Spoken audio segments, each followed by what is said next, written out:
Welcome to the Long Range Pursuit Podcast, presented by Gunwerks, where we learn about and share long-range shooting techniques, science, and gear. All right, welcome to this week's episode of Long Range Pursuit Podcast.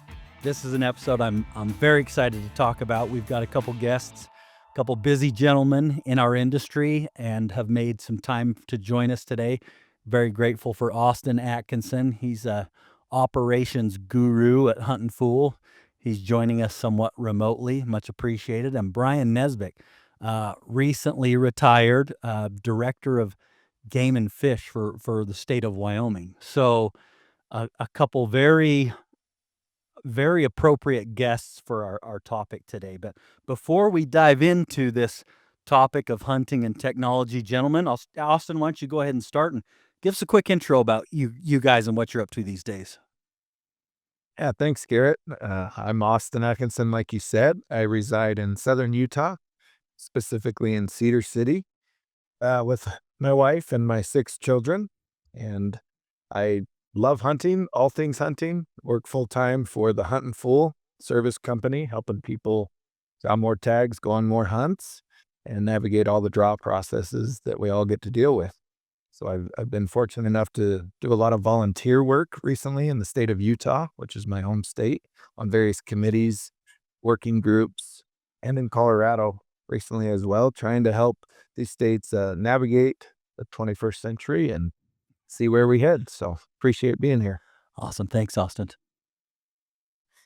Yeah, and thanks, Garrett. So Brian Nezvik, and as you indicated, served as the most recently as the director of the Wyoming Game and Fish department. I did that for about 5.5 years, and but spent my entire career with the Wyoming Game and Fish department. Worked as a game warden all over the state, including up in your part of the world.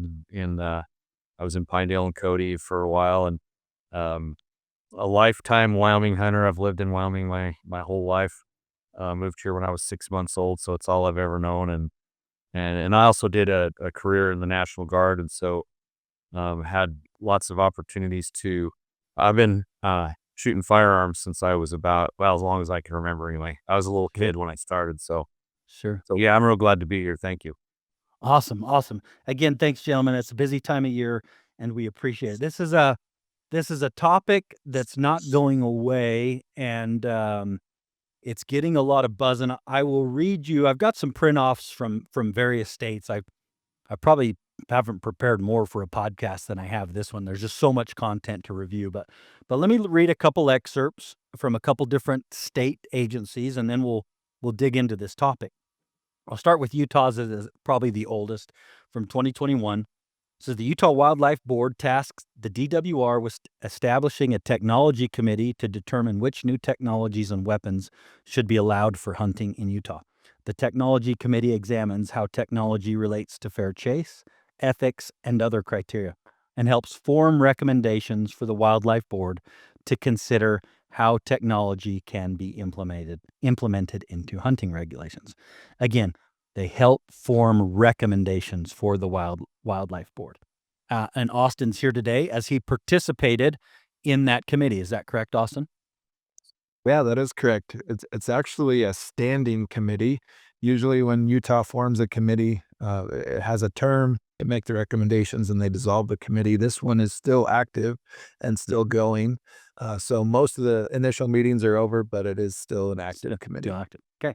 Thank you for that note. Let's read Idaho's. I picked up in the news wires probably 6 months ago or so that the state of Idaho was soliciting something similar to this. Obviously, my home state was Utah at one time, and so followed that very closely. And being close with Austin, I watched that process kind of unfold as it changed some hunts and some regulations essentially that were in place as I grew up hunting there. But Idaho's got this release as of last week. It says nationwide, state agencies are wrestling with balancing technology, hunter success, and wildlife management objectives. And Idaho is no different. As technology advances and hunter success rates increase, agencies are left with only a few tools to ensure that hunters are not over-harvesting game species and jeopardizing their long-term sustainability. Those tools include equipment restrictions, season timing and length, and number of tags. I want to start with this one, as it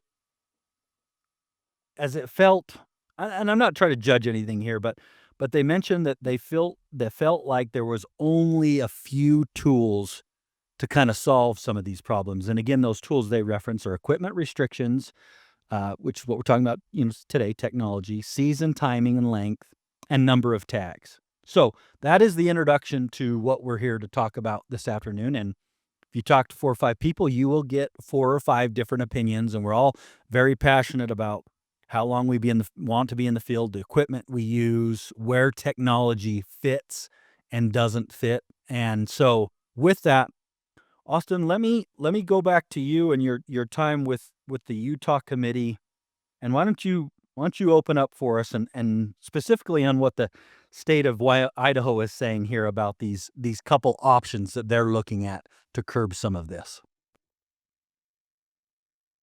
The one word I don't enjoy that they use there is over harvesting. And I think that can be misunderstood when a member of the public says, wait, we are over harvesting game? I didn't understand that. Isn't Sure. that what you're supposed to do as an agency?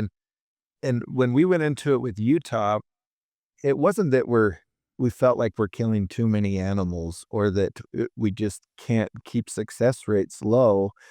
We went into it with a 2-prong approach. Okay. What is ethical and what feels right? And obviously that's a whole can of worms in itself, Sure. right? To each his own. But the other one was we want to balance opportunity, meaning we want to be able to provide more permits, more chances for people to go in the field and hunt. But we also want to try to preserve quality. Utah's known for some very great trophy quality animals. Let's preserve some of that. And how do we find the balance? And that's really where this committee, we put together our vision, and we said those are the 2 things we want to preserve: allow for more opportunity, but still preserve some quality. And let's draw some hard lines on what we feel like we can say ethically for wild big game hunting. This is beyond the limit, and we'll start with those. Ethically. Okay. Okay, couple points I want to come back to there. Brian, question to you. So I have notes from Idaho, Utah, New Mexico a couple years ago, October 14, 2022. There a release about those folks removing that optic. New Mexico was a pretty cool state for a while. A really neat muzzleloader tag that a lot of folks would chase, as it allowed for a high magnification optic on it and nice season. So that was a really cool tag. They have since said no more scopes with magnification. So we're down to peep sights there. So we've heard from New Mexico, Idaho, Utah. Colorado has kind of feels like they've had some quote unquote technology restrictions in place for a while with some of their things they have going on there. I don't hear much from Wyoming's camp about this, and I stay pretty tuned in. Brian, is this on Wyoming? Is it on anybody's radar here in Wyoming, or what can you share with us there? Yeah, you bet. So first, I just want to throw out a disclaimer. I no longer work for the Wyoming Game and Fish Department, so anything I say here today are my views, and I'm not representing the department in any way, shape, or form. Sure. But certainly I will talk about some of my experiences with the department and some of the reasons why I believe anyway they've gone the way they have in the past. So Sure. I would start by saying, the Wyoming Game and Fish Department multiple times, I can remember 3 different times over the last decade and a half where a very similar effort to what Austin's described, occurred, where it was a working group. Sometimes it involved public, sometimes it was an internal working group that evaluated all the new technology and then developed a set of recommendations that went before the commission. I think in Wyoming, one thing that our public has become accustomed to is their experience, quality of their experience, and the opportunity that hunters in Wyoming have is based on a pretty broad and liberal long season. Sure. Folks in Wyoming really enjoy having long seasons. Sure. Wyoming's one of the last states where on one license you can hunt the archery season and the rifle season, and in a lot of cases, both those seasons are really long. Along those lines, there haven't been a lot of specialty weapons types of hunts that have been implemented. Most of the time, because the public has pushed back and said, "Now, you know what? Give us an archery season and a rifle season, and then we'll fit the type of firearm or type of archery equipment we want, within those seasons." And there have been a few special muzzleloader seasons, but not anywhere near as many as some of the other states. And so, I think that is unique in Wyoming, and I think it's reflective, at least to this point, of where the public's tried to lead the discussion. And the only other thing I'd add is this is really in support of some of the things Austin says. There's really two things that have to be weighed in this discussion, and we'll go back to this over harvesting quote. There's a biological side to this, and then there's an ethical side of it. And at the end of the day, regardless of what the method of take was, you still, what's really important is to be able to measure what the take was. Doesn't matter how it happened. It's really important when success goes up to be able to say, yes, we harvested this many animals and we started with this many animals. And that's how the commission adjusts seasons and tag allocation, is based on those two biological parameters. The whole other discussion about what is right to use to reach ultimately the same outcome, a dead animal at the end of the day, that's an ethical discussion that oftentimes has to be separated, I think. No, that's a great point. Thanks. I have specifically, as one of the questions, and you alluded to, is why in the state of Wyoming we don't have as many muzzleloader opportunities. That's such a big, where Austin and I come from, those muzzleloader seasons are so prevalent, and they're such a niche deal. But thank you for sharing that. Let me ask this, and if I'm asking questions that maybe I can't, and you can defer to, but do you feel like this measure accurately? I'm a numbers guy. I love them, and so I'm very fascinated by them. We'll get into a little of them here, but do you feel like we have done well at the measuring that accurately? Have we had the technology or the plans, the processes in place to measure both herds and take effectively? Yeah, I think it's those techniques around both ends of the equation have only gotten better. I think that, and I'm not a statistician, but I've spent a lot of time evaluating, which companies we would use to measure harvest. And they know their stuff, they're experts in the field, and they could assure us that the way that they conducted surveying would give us a 95% confidence interval that what they gave us was accurate. And they always gave us a range. The harvest in area X was between 95 and 105 animals, whatever the case may have been. Sure. And so I feel good about that. I also feel good about the department's ability to accurately at least see trends in big game populations up and down. Sure. I feel really good about that. A lot of times the preciseness of exactly what the population is in an area is more difficult. Sure. In some cases, like with pronghorn, the ability to estimate pronghorn with it's called a line transect, it's very accurate. I mean, it can produce a pretty good population estimate. So there's new techniques that have used new technology. In Wyoming, we're using siteability surveys. The other states are doing the same. It's just a new buzzword for a new technique that's a lot better for estimating mule deer populations.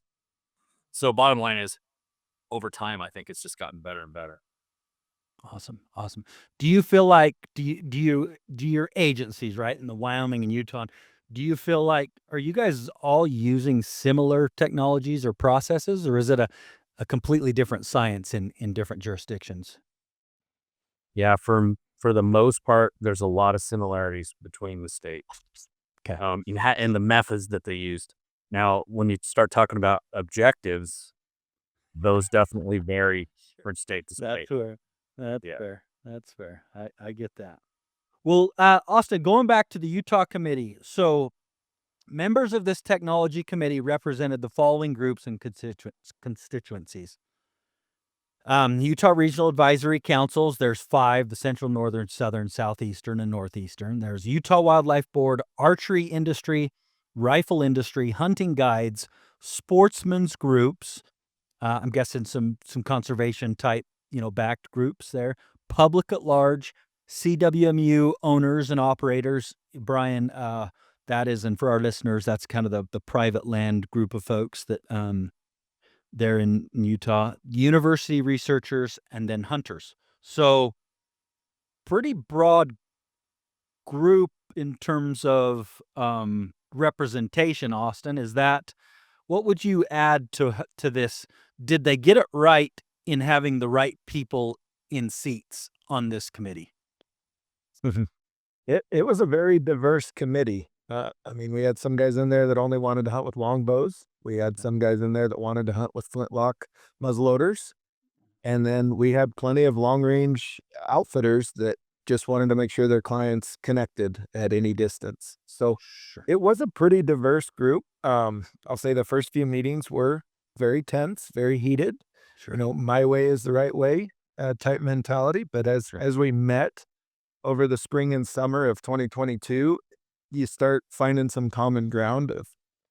I think it was important to realize that this is regulated hunting, and we intend it to be regulated for a purpose. It's not slaughter.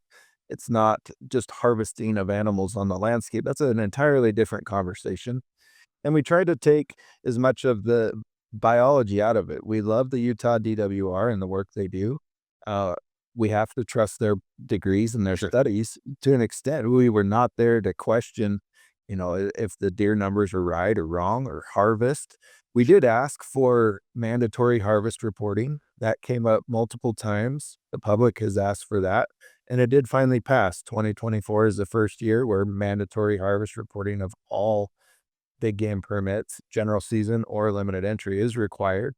So they By did the hunter. listen. So you're saying, if I hunt in 2025, then I have to report. Okay, got it.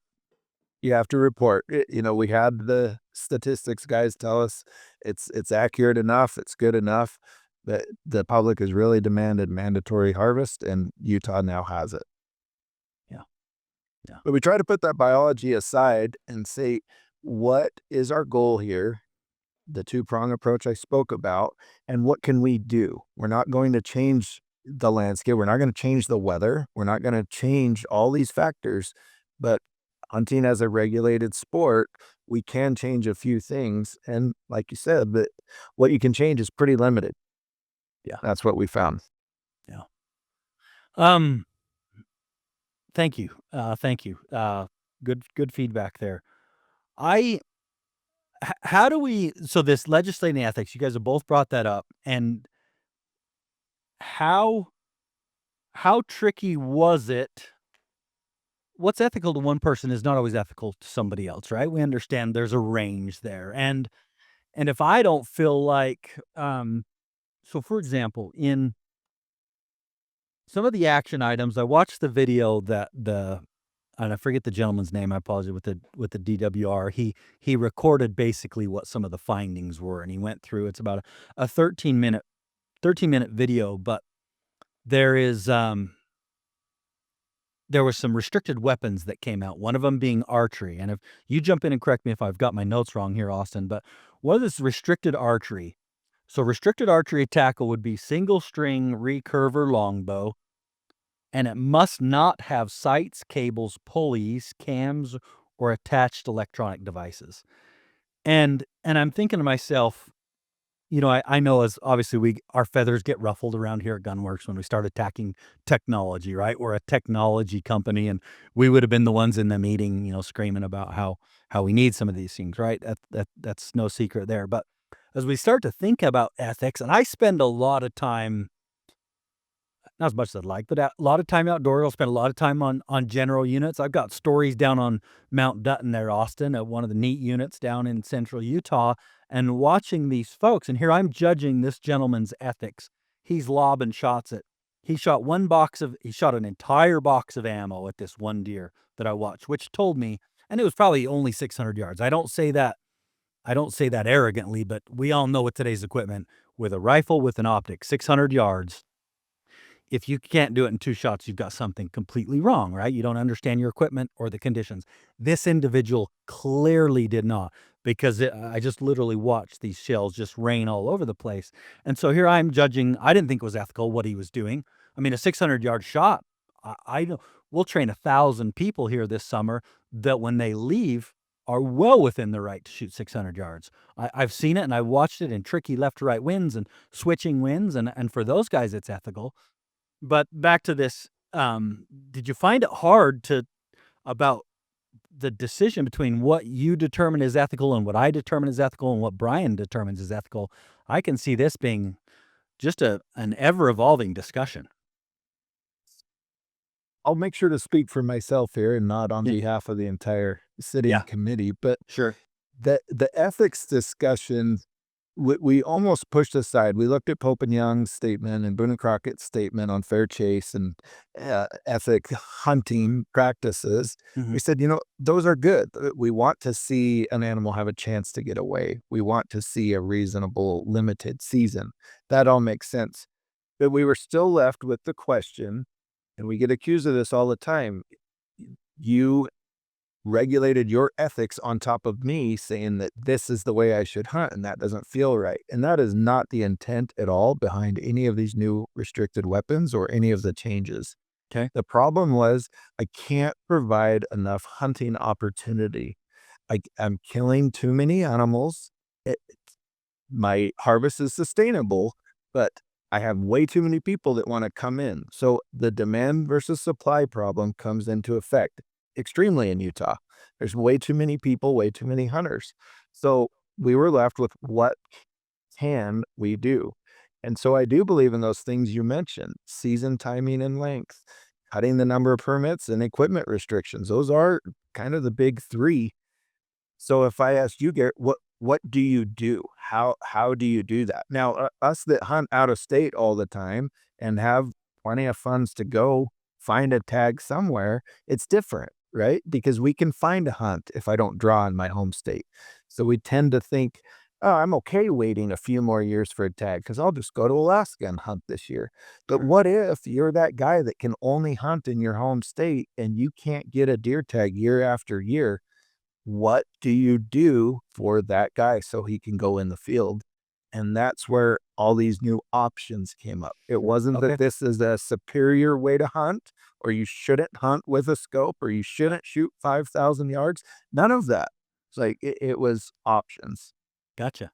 Okay. Interesting. Any thoughts on that, Brian?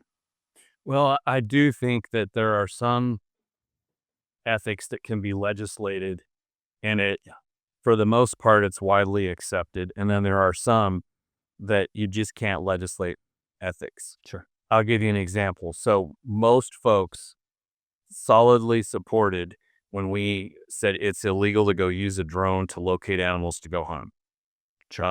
Almost everybody will agree with that. And that's an ethical thing. You still have the same outcome. I mean, if you find the animal and you kill it, it's the same as if you went and found it on the ground. Sure. But then, when you start talking about what you brought up with long range shooting and what one person's capability is much different than another person's, that's where I think that legislating those ethics becomes almost, I won't say it's impossible, but it's very, very difficult, and has the chance to not be very fair. And I think at the end of the day, we have to, as a hunting tradition, as a group of folks who are responsible for managing these wildlife, we have to enforce amongst ourselves an ethic, a good hunting ethic. We have to expect ourselves to do things that are right in the field. And most hunters will do what's right in the field. I mean, at the end of the day, even if we'll take the long range shooting example, most folks that shoot long range, if the animal doesn't fall down, it doesn't matter how far away it is, they're going to go look for it and they're going to see if they hit it. You hear the stories all the time about those that don't, but most hunters have that ethic to where they're going to do the right thing. Absolutely. Absolutely.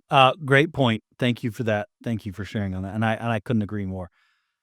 Let me talk about two things. I think I don't know that I think some of these technology debates are coming from, they're not all aimed at solving the same problem. Like you're talking, Austin, you're talking about giving some different opportunity. I think in the state of New Mexico, if we read, all right, I'll just paraphrase here. So Stuart Liley, head biologist for the New Mexico Department of Game and Fish, told commissioners on Friday that recent improvements in muzzleloader technology have made the guns nearly as efficient as centerfire rifles. The commission wanted to continue to allow the use of scoped muzzleloaders in designated muzzleloader seasons. He said the commission would have to reduce the number of permits it offers to avoid unsustainable losses to game herds. So, and I don't think I'm taking something out of context out of a bigger article here, but clearly here, at least for the elk side of things in New Mexico, they're saying that, hey, we're going to have a herd problem here if we don't amend some technology. Austin, do you feel like I'm out of line with what I'm reading out of that article there? No, I listened to that as well. I think what you stated is correct, and then it brought up questions of, is it a financial cost? Because why would you not just decrease the amount of permits, right? That's it. The Sure. muzzleloader harvest success was too high. They were running very high rates. Sure. So a logical thing for me would say, well, you decrease permits. And I don't know if it hit a threshold where they didn't feel good about that as an agency. I can't answer that. Sure. No, fair. Well, Austin, you and I did a podcast a couple years ago. I don't know if you remember. We talked Craig into jumping on with us there for a bit. We were on your home turf for this podcast, but we talked technology, and I'm flattered that we oftentimes feel like it's the gun and it's the optic that are to thank or blame, depending on which side you're on, for these extremely high harvest rates. I don't know that I could look everybody in the eye and say that it's just the gun or it's just this. If we look big picture about what technology has done in our space, right? From your Onyx app to being able to e-scout and get information and share a pin with you to get somewhere, to our mapping technologies, to the some of the services you guys provide of what tags to draw and where the information that's available out there is just night and day difference than it was 20 years ago. The gear that we're wearing now, how much lighter it is, how much farther we can go into the backcountry. If you've looked through a pair of Swarovski NL Pures lately, my goodness, how amazing is that viewing experience? And the list goes on and on and on and on. And sure, our guns, our scopes, our bipods, all of those are part of it, and I'm very proud of it, and I wouldn't take that away from us. But we are, as a whole, like, technology is pretty awesome. And are we sure that in this case of New Mexico, that would be the question I would have for Mr. Stuart Liley if I was there. Are we sure that isolating or just looking at that one scope is going to solve that? And I'm not so sure that that's going to yield the result thereafter. Any feedback there? I totally agree with you. That is not just what's improved. Like you said, there's so many things that I basically say we've become too good. We are too good at hunting, and it's very difficult. Well, let me back up. Me personally, as a hunter, I want animals to be able to get away. I'm never going to shoot a 200-inch deer as a 2-year-old. That's just not going to happen. So I need a certain amount of animals to slip through, excess that does not get harvested. Sure. As we've become too good due to technology, all the resources we have, and I'll also mention our investment. As hunts get more expensive, as they get more difficult to draw the permit or less frequent, do we start feeling entitled? I know I do. Sure. If I've waited 15, 20 years for a tag, by golly, I expect to kill one. I expect to see no hunters. I expect it to be big, and I expect to shoot it at any range I want, right? We start feeling entitled. But as I ask myself, step out of my shoes and say, is that hunting? Is that what you intend to sustain and teach your kids? Or can you focus on some other successes? Like, there's a lot that we have to kind of check ourselves and say, have we come too far? Have we gotten too good? And I think that's what's happened in New Mexico. I've hunted those muzzleloader hunts. It's not that the weapon has changed so much, but man, we're dedicated. A 5-day season where they're 5 days early. I hired a guide and 2 spotters, and I have all my maps, and we're very, very serious that it's not casual. Oh, this is a cheap tag. I might go home on day 2 if I need to get back to work. That's Yeah. no longer the case. Yeah. Couldn't agree more. Brian, your thoughts? Yeah, I think that there has to be, with an increase in success rates, a change in expectations by hunters. And I kind of along the lines of what Austin was saying, because people are more effective and have higher harvest rates, you have to expect that you're not going to be able to have that license and that opportunity as many years as you might have had 30 years ago. When I started with the department, the statewide archery success rate was 6%. Today, the statewide archery success rate runs up depending on the hunter area, 40 to 60%. That means, Wow. that means that I'm talking elk. That means that you're not going to get to go as much because there's still only a limited number of licenses and opportunity. And the other point I think I would make that's important that I've seen a little bit of a change with, and it's personal to me, is people are taking more advantage of multiple people enjoying one license. And so I love to go hunting with a friend of mine that has a sheep tag. I don't have to have the sheep license. And that hunt, I'm getting the opportunity. I look forward to that almost like I would if I had the license. And I love to be able to take my grandson hunting when I don't even have a license, or my son. And so, you're getting more and it used to be everybody in the group had to have the license or it wasn't going to be successful. So at least for me personally, I've seen this change over time, that I think there's more people that are enjoying fewer number of licenses in at least some cases. Yeah, you see that a lot. I agree totally. You see that a lot in Utah. Somebody draws the late Dutton or Boulder tag, and it's a 20 person. They get to be pretty big groups for sure. So there is a graphic I wanted to talk about briefly. I'll have Nate put it on the screen for our viewers. I think you two both have access to it, and for the listeners, my apologies. But mule deer is a big topic in the state of Wyoming right now. I think, and Brian, correct me when I'm wrong, but we've had a terrible winter 2 years ago. So mule deer, antelope as well, but mule deer are in this microscope right now. On this graphic, it's showing the decline of mule deer from our peak in 91 to where we're at today, and that was accelerated, as we would agree with that winter that we had. That prized herd of deer that we have on the Wyoming range, which I think was roughly 30,000 deer. They figure is down closer to 11,000 type deer last I read. But on this graphic, 578,000 deer at the peak in 91. And the state is now going around, and I think I counted, it's north of 20 meetings that the Game and Fish is conducting in local areas to solicit feedback from hunters in Wyoming to talk about what I will just dub as a problem, going from 578 to 216,000. Obviously headed in the wrong direction. Doesn't matter what you believe about many things, just headed in the wrong direction there. Yeah. Below that graphic was what the state of Wyoming shared with some of the factors that influence that decline: weather and climate, habitat loss, predation, disease, resource access, and competition. Doesn't reference much in there, a spike in technology, or we're us become, well, I do know, and nobody will tell me that we haven't become more proficient with our technology. I see it every week at our long range university.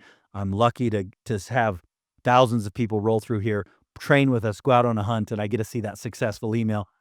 No different than you, Austin, when you book them with a hunt. One of the more rewarding things we do, and getting to see that success. So I know our equipment is making people more successful. But here, and I'm not trying to make a point or prove something. This is just I think a very good talking point here. We've got this big decline from 578 to 216. Huge problem. But what I found really interesting is I did some quick math on the harvest. They have below the deer numbers is the harvest rate. And I think in 91 we were about 15% versus that 13,000 on 216 is only about 6%. And I have the question of why, why are we, I think we should be getting more successful, right, in some of our harvests, but that data is not showing itself here in this Wyoming graphic, and a big effort they're putting because of this problem we have. What thoughts do you have, Brian? Let's start with you as the home state. Yeah, so I think the major reason for that difference is that in 1991, there was, almost every deer hunter in the state had doe harvests. Today, Okay. I'm not sure we have a single hunt area in the entire state of Wyoming where there's doe harvest. And so that Okay.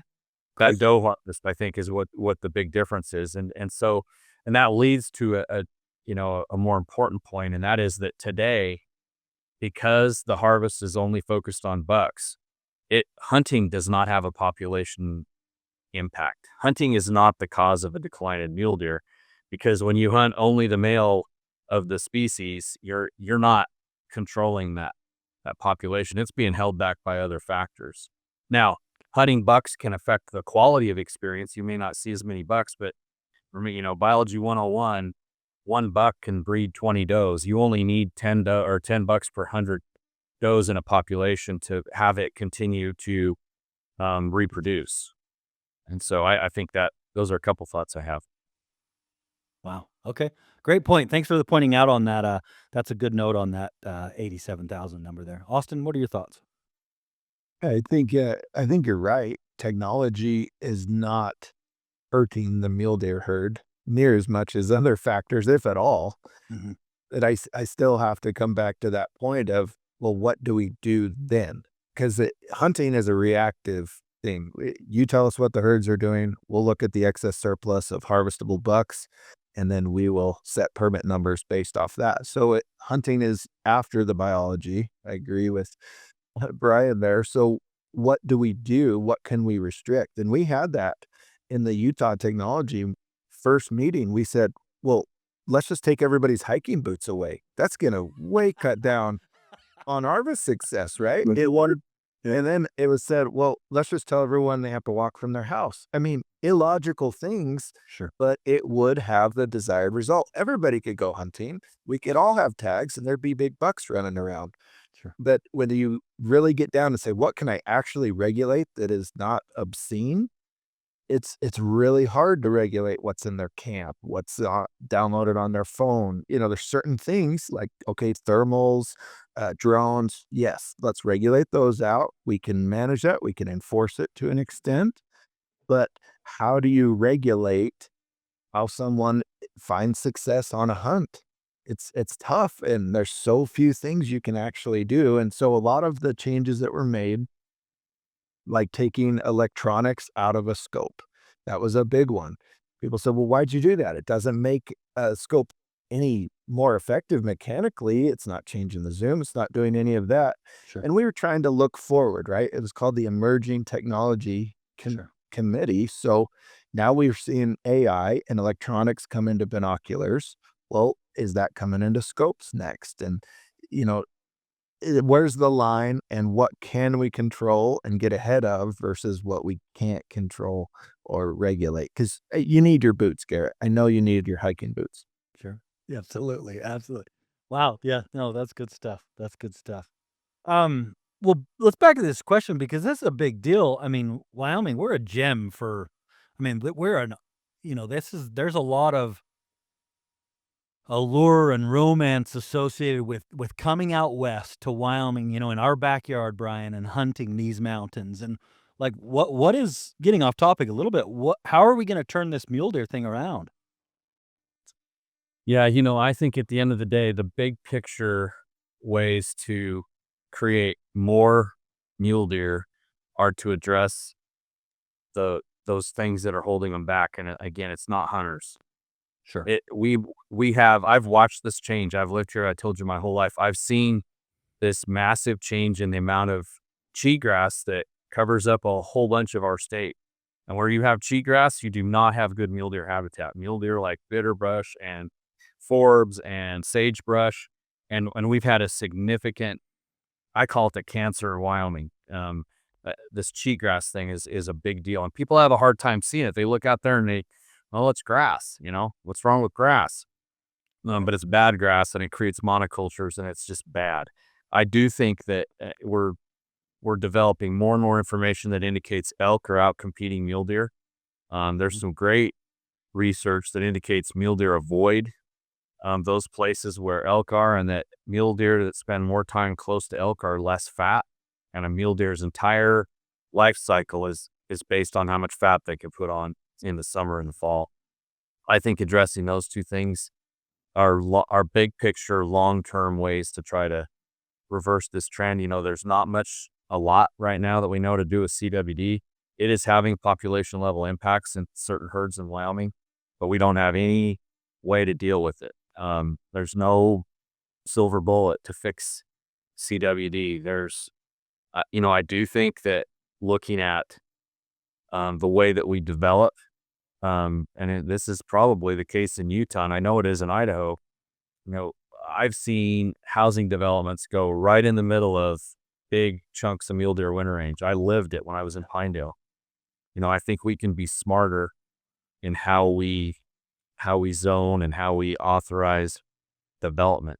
Every piece of mule deer winter range that gets developed it's not a good thing for mule deer.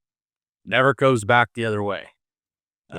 So anyway, those are a few things I have that are kind of big picture, long term. No, appreciate that. And then we have the other side of the coin, and thank you for bringing up the elk thing. We have an elk population that in some areas is in fact way too healthy. We got that problem in Unit 7 where, reading about, we have this big problem, and I'm watching closely how we're going to solve this. Austin, I don't know how much you follow this, but in that area, tons of private land, way too many elk. There's just way too many elk, and it sounds like we've got farmers putting radios in haystacks trying to chase them off. We've got farmers getting hair clippings from the barber to spread on their fences to try and give human scent to get rid of. We're talking all these crazy things, and I personally, I might be getting too political or getting down the wrong road here, but I don't see a solution to that elk problem in an area like that till we put in like this CWMU type program like they have in Utah, where the landowners they're participating, they're able to sell some, and some go back to the state. But how are we going to fix this elk population in some of these areas, Brian? Is there an easy fix there? Oh, there's definitely not an easy fix at all. We've tried a lot of stuff, and I do think that we have the best chance that we've had to turn a corner here with going down some roads that were very uncomfortable over the last couple of years. And one of those was, they call them auxiliary management seasons, but essentially it gives a landowner an opportunity to say, that has a problem.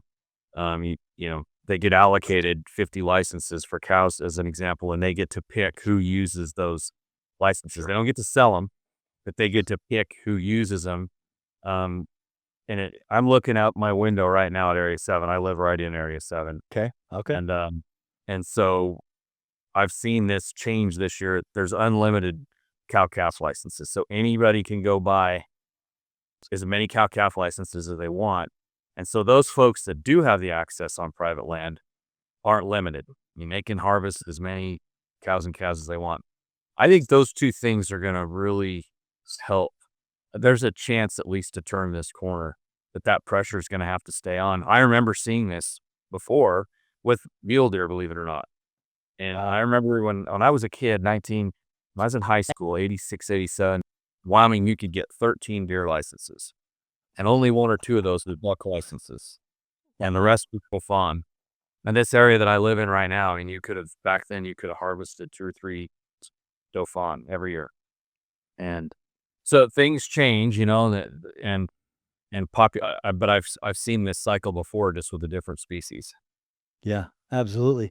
To your point about elk and the deer sharing habitat, Austin, 3 weeks ago I was down in northern Utah. I won't name the CWMU, but it's a big one, and you wait a long time or you pay a lot of money to hunt here. And my nephew got called this summer from the Game and Fish, said, "Hey, somebody returned their tag.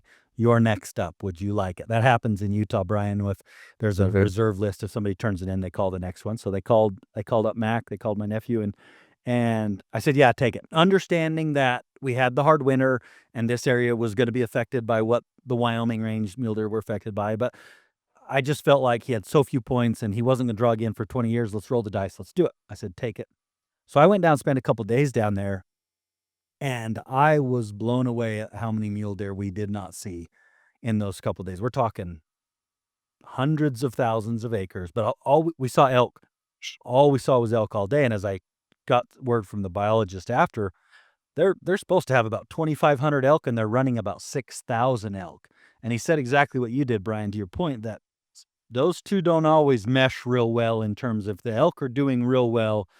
Your deer, the buck deer, are not going to be. And I could not believe what I saw there in northern Utah. And it's actually quite sad because that used to be quite a prized.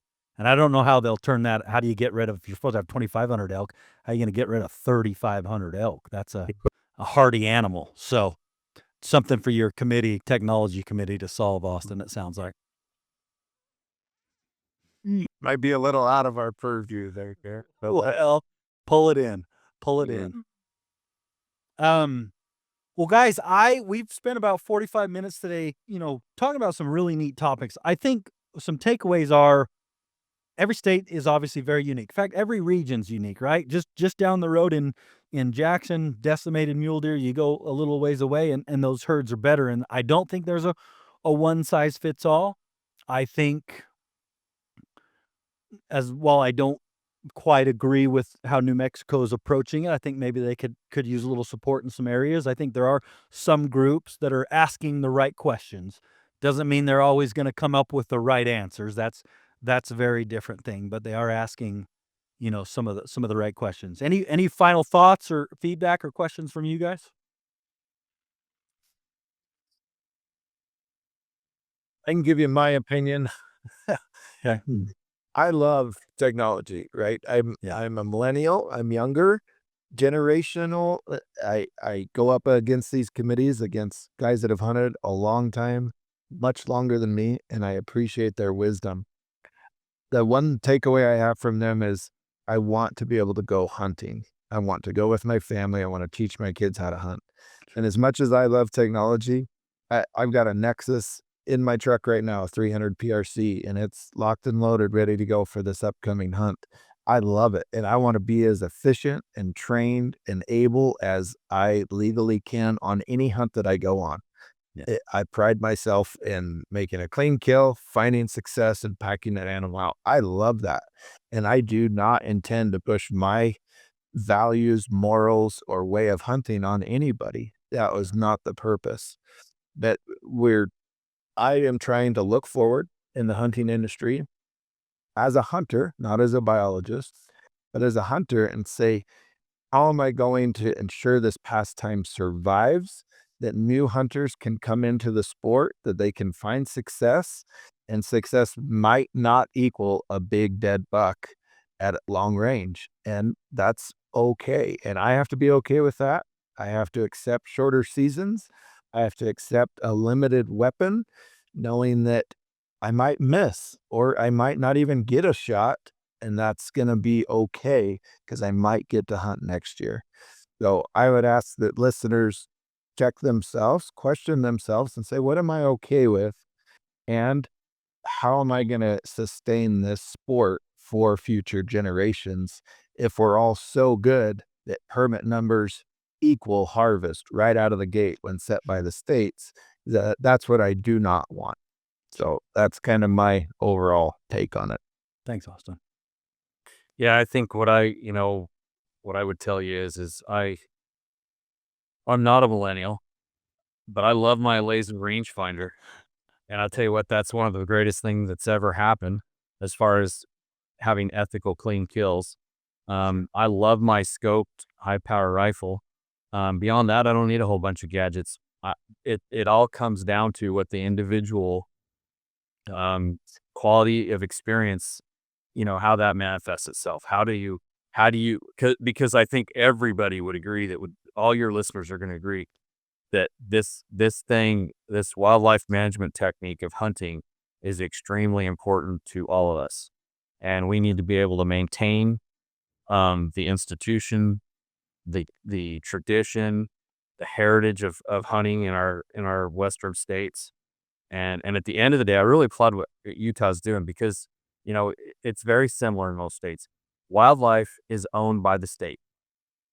That means, and then those agencies are charged with managing those wildlife and trust for those people that own them. That means those people that own them get a vote.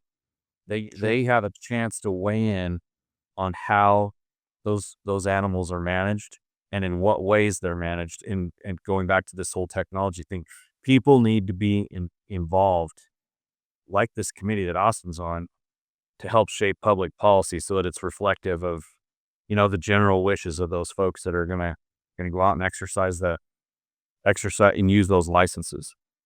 Yeah, that's the honest truth, and I appreciate that. What a great parting thought. You're exactly right. As a technology company, what we would have been saying on those committees, Austin, and we will continue to push the envelope. Aaron's a very passionate product developer, and it'll be amazing to see what we're talking about when we reconvene this podcast in 3 or 4 years and talk about what else is going on. But Austin's a killer. I got no less than 6 or probably 8 trophy photos from him this fall with the fam, and that Nexus has done some work in about every state out west. And, for the listeners, this topic has blown up since COVID. If you live out west, tune into it, pay attention to it. It's not going away. As Brian said, it's your opinion that's going to shape some of these things. And so if you don't want somebody else's opinion shaping it, then get involved. For you folks, good friends and customers out east that come and hunt in our backyard and come enjoy what we get to live in every day, tune in. It will affect your opportunities to come out here and do some of those things that we all love to do, day in and day out. But no, again, Austin, Brian, can't thank you two enough for joining. Really enjoyed today's discussion. And for you viewers and listeners, as always, thanks for tuning in, and we'll catch up with you next week. If you like what you're hearing here, please take a second and give us a 5-star rating and a positive review on iTunes or on your favorite podcast app. We appreciate your feedback and suggestions for topics you'd like discussed or questions you want answered on the podcast. You can reach out on Facebook or Instagram or send us an email to podcast@gunwerks.com. Also, be sure and check out our full offering of long-range gear at gunwerks.com. Use promo code LRP for free shipping on any order.